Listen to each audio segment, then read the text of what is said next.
नमस्कार, जय श्री कृष्णा, जय श्री राधे। मैं पंडित तारा पांडे। आज जो कथा मैं सुनाने वाला हूँ वो बहुत ही ज्ञानवर्धक है और उससे हमें बहुत कुछ सीखने को मिलता है। तो आइए कथा को शुरू करते हैं। एक राजा था और उसने अपने राज्य में 100 साधुओं को भोजन कराने का निश्चय किया और महल के बाहर ही साधुओं के लिए रसोई तैयार होने लगी। जब रसोई तैयार होने लगी तो जो कढ़ाई थी भोजन पकाने वाली, तो हलवाई वहीं पर भोजन बना रहे थे और उसी के बगल में एक जंगल था। जंगल में से एक बाज जो है एक सर्प को अपने मुंह में दबाए हुए वहीं ऊपर से गुजर रहा था और अचानक उस बाज के मुख से वो जो सर्प था छूट जाता है और जो साधुओं के लिए खीर बन रही थी उसी में जा कर के गिर जाता है।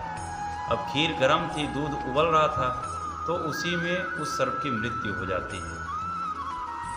आगे जा कर के बाज की भी मृत्यु हो जाती है क्योंकि वो भूखा था, उसे जब कुछ खाने को नहीं मिला तो उसकी भी मृत्यु हो जाती है। और उस खीर को साधुओं ने खाया तो उन साधुओं की भी मृत्यु हो जाती है।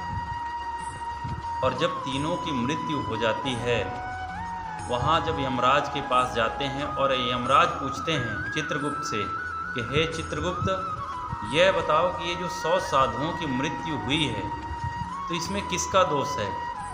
या तो इस बाज का जो दोष है, या तो राजा का दोष है, या तो फिर किसका दोष है? हलवाइयों का दोष है, किसका दोष है?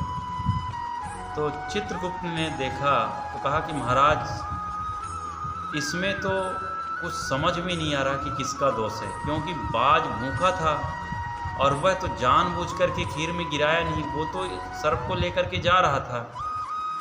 और सर्प की गलती इसलिए नहीं है क्योंकि सर्प तो खुद ही लटका हुआ था और राजा को भी पता नहीं था कि इसमें सर्प गिर गया है, तो जानबूझ करके तो उन्होंने साधुओं को मारा नहीं, तो कुछ समय के लिए उसको ऐसे ही छोड़ दिए।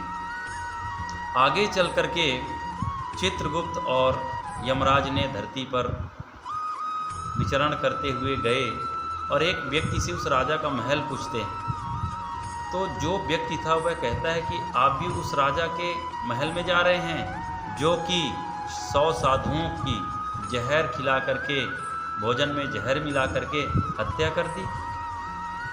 तो चित्रगुप्त ने कहा कि बस बस महाराज, मिल गया, वो जो कर्म का पाप है इसी के खाते में डाल दें। तो इस कथा से हम सभी को 2 सीख मिलती है।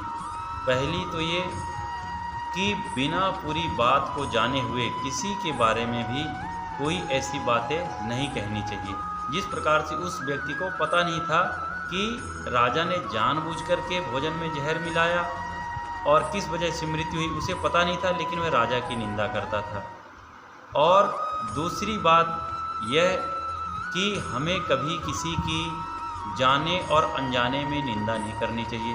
यदि हम बिना जाने समझे किसी की निंदा करते हैं तो फिर उस पाप का भागीदारी हम स्वतः बन जाते हैं, जो